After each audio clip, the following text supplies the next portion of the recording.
Now we are started infertility. It is a most important topic. ये 100 topics में से एक आता है इनफर्टिलिटी. इसमें हम सिर्फ वही लाइंस कवर करेंगे जो बहुत ज़्यादा इंपॉर्टेंट है होते हैं. वो किन कपल्स को इनफर्टाइल कहते हैं? That they are unable to produce children in spite of the unprotected sexual cohabitation. अगर कोई भी कपल जो अनप्रोटेक्टेड सेक्सुअली कोहैबिटेशन कर रहा है उसके बावजूद भी अगर उनके बच्चे नहीं बॉर्न हो रहे हैं तो उनको इनफर्टाइल कहते हैं. इसका रीज़न कुछ भी हो सकता है. यहाँ पर मैंने रीज़न दिया है जैसे फिज़िकल, कंजेनाइटल, डिजीज़ या इम्यूनोलॉजिकल, फिजियोलॉजिकल कोई भी कंडीशंस होती हैं. इन सारी कंडीशंस को हम जो होते हैं हेल्थ केयर यूनिट्स के अंदर इन डायग्नोज किया जा सकता है और इनका करेक्शन भी किया जाता है, मतलब इनका ट्रीटमेंट पॉसिबल है. बट कुछ कंडीशंस में इनका करेक्शन नहीं होता है. करेक्शन यहाँ पर लिखा है सच करेक्शन आर नॉट पॉसिबल. तब जब किसी कपल में ये करेक्शन भी पॉसिबल नहीं होता है then they have children through the certain specific techniques commonly assisted reproductive technique, जिसको कहते हैं ART, मतलब आर्ट की फुल फॉर्म मैंने साइड में भी निकाल के रख दी है. असिस्टेड रिप्रोडक्टिव टेक्निक इम्पॉर्टेंट है. अब असिस्टेड रिप्रोडक्टिव टेक्निक्स में हमको दो तरीके से किया जाता है. Number 1 IVF, in vitro fertilisation. In vitro fertilisation क्या होता है? Fertilisation outside the body in almost similar condition as that in the body.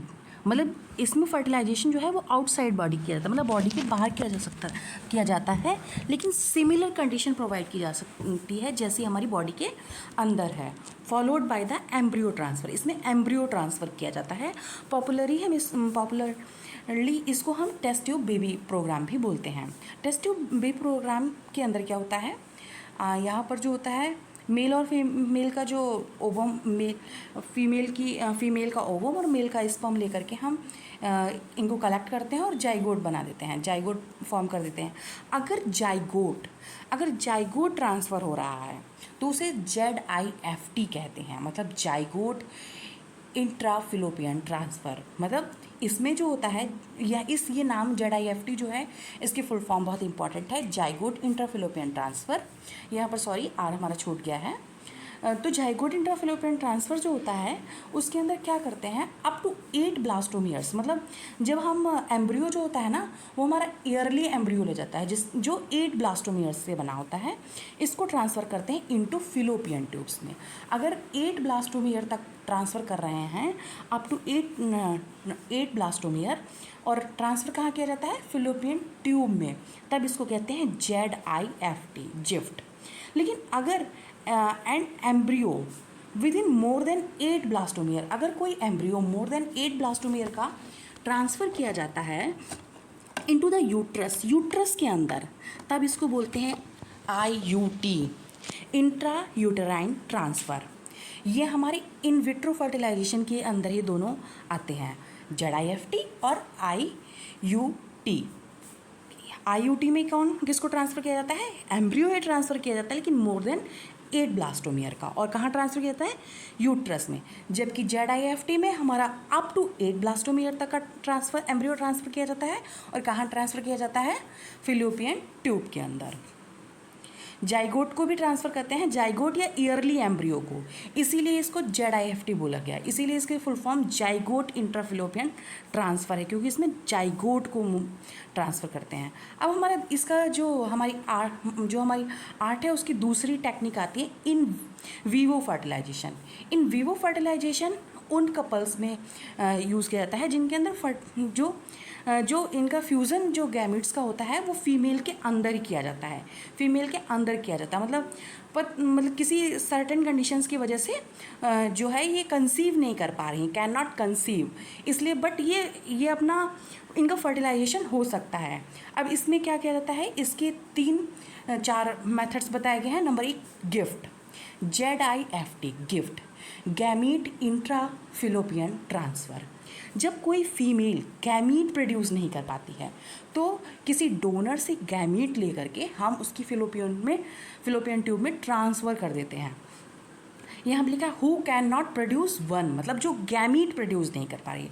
और अब एक चीज़ याद रखिएगा, गिफ्ट गिफ्ट हमेशा किसको पसंद होता है, फीमेल्स को गिफ्ट पसंद होता है, इसलिए जो ZIFT टेक्निक है वो मोस्टली फीमेल्स में की जाती है। ठीक है, अब इसकी अगली टेक्निक आती है इंट्रासाइटोप्लाज्मिक स्पर्म इंजेक्शन, ICSI। इसमें क्या होता है, ये एक अनदर स्पेशलाइजेशन है from an embryo into the laboratory. इसमें क्या होता है, जो एम्ब्रियो है उसको लेबोरेटरी में बनाते हैं, in which sperm is directly injected into the ovum. इसमें क्या करते हैं, जो स्पर्म होता है वो डायरेक्टली इंजेक्ट कर देते हैं ओवम के अंदर। Infertility cases either due to the inability of the male partner to inseminate the female or due to the very low sperm count in the ejaculates। तो जब कभी भी या तो मेल पार्टनर इनेबल है इंसेमिनेशन के लिए या बहुत ही लो स्पर्म काउंट है, तब इस प्रोसेस को भी अपनाते हैं। और एक और प्रोसेस अपनाते हैं जिसको कहते हैं AI, artificial insemination. Artificial insemination में क्या होता है, डोनर या हेल्दी डोनर का आर्टिफिशियली जो सीमेन है वो इंट्रोड्यूस कर दिया जाता है इन आइदर वेजाइना और into the uterus.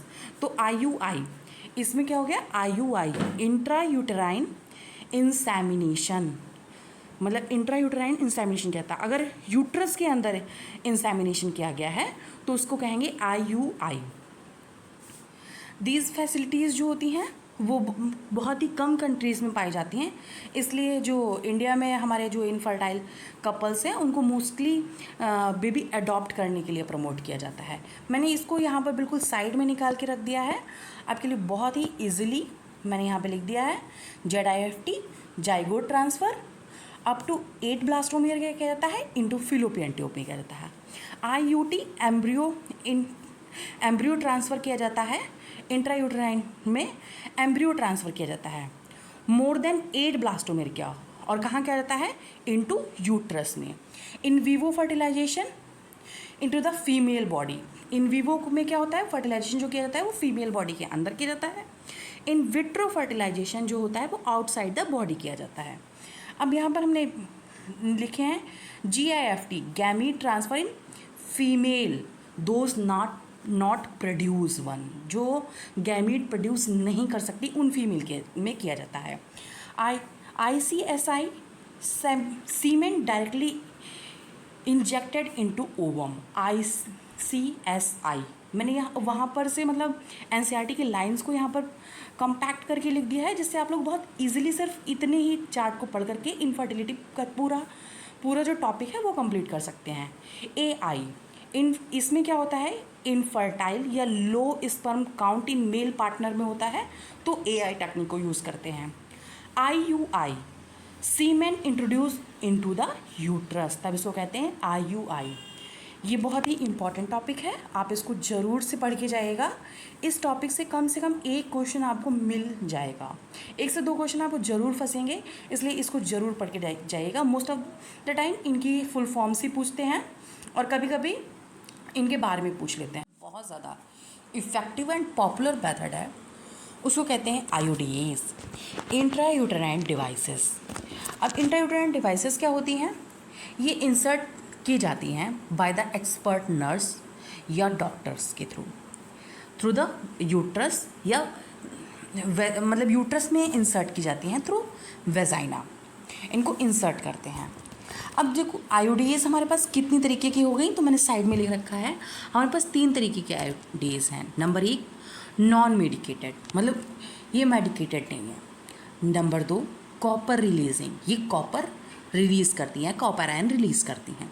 Number 3 hormone releasing IUDs intra uterine devices, मतलब ये यूट्रस के अंदर लगाई जाने वाली डिवाइसेस हैं। तो नॉन मेडिकेटेड में हमारे पास एग्जाम्पल आता है लिप्स लूप जो होता है वो नॉन मेडिकेटेड होता है। कॉपर रिलीजिंग IUDs के एग्जाम्पल हैं CUT, CU7 मतलब कॉपर 7, मल्टीलोड 375, मल्टीलोड 375। आप इस चीज़ को याद रखिए कि मल्टीलोड 375 में कहीं पर भी, इस नाम में कहीं पर भी कॉपर का यूज़ नहीं किया गया, मतलब इस नाम में कहीं कॉपर नहीं लिखा है। बट आपको पता होना चाहिए कि मल्टीलोड 375 भी जो है वो भी कॉपर रिलीजिंग आयोडीज है। उसके बाद हार्मोन रिलीजिंग जो आयोडीज होते हैं उसमें प्रोजेस्टेस्टर और LNG-20, ये दो आते हैं। LNG-20 जो है वो हमारा हार्मोन रिलीजिंग है। अब आयोडीज का जो प्रिंसिपल है वो किस प्रिंसिपल होता है? IUDs increase the phagocytosis of sperm within the uterus के अंदर फैगोसाइटोसिस कर देते हैं। और जो कॉपर आयन है, अब जो ये तो नॉर्मल आयोडीज का हो गया, लेकिन जो कॉपर रिलीजिंग आयोडीज हैं उनका क्या होता है? Copper ion release suppress sperm motility and the fertilising capacity of sperm. जो कॉपर आयन रिलीजिंग आयोडीज हैं वो क्या कर देती हैं? सप्रेस कर देती हैं स्पर्म की मोटिलिटी और उसकी फर्टिलाइजिंग कैपेसिटी को भी डिक्रीज कर देती हैं। अब हार्मोन रिलीजिंग आयोडीज जो हैं वो एडिशनली हमारे क्या करती हैं? वो अनसुटेबल कर देती हैं uterus unsuitable for implantation and the cervix hostile to sperm. यहाँ पर बता दिया है मैंने कि यूट्रस को, अब देखिए यहाँ पे मैंने साइड में भी लिख रखा है, आयोडीज क्या करती हैं? फैगोसाइटोसिस कराती हैं। कॉपर आयन जो होती हैं वो सप्रेस कर देती हैं मोटिलिटी ऑफ स्पर्म को। हार्मोन रिलीजिंग जो होती हैं वो यूट्रस को unsuitable for implantation and cervix को हॉर्सेटाइल कर देती हैं। ये मैंने एक साइड में भी इस चीज़ को लिख रखा है। Ideas of the ideal contraceptives for the female, ये एक पूछा जाने वाला सवाल है कि फीमेल्स के लिए कौन सा आइडियल कॉन्ट्रासेप्टिव है, तो वो उसको आयोडीज बोलते हैं। Most widely accepted in India, अगर मोस्ट वाइडली एक्सेप्टेड पूछा जाएगा तो वो भी आयोडीज है।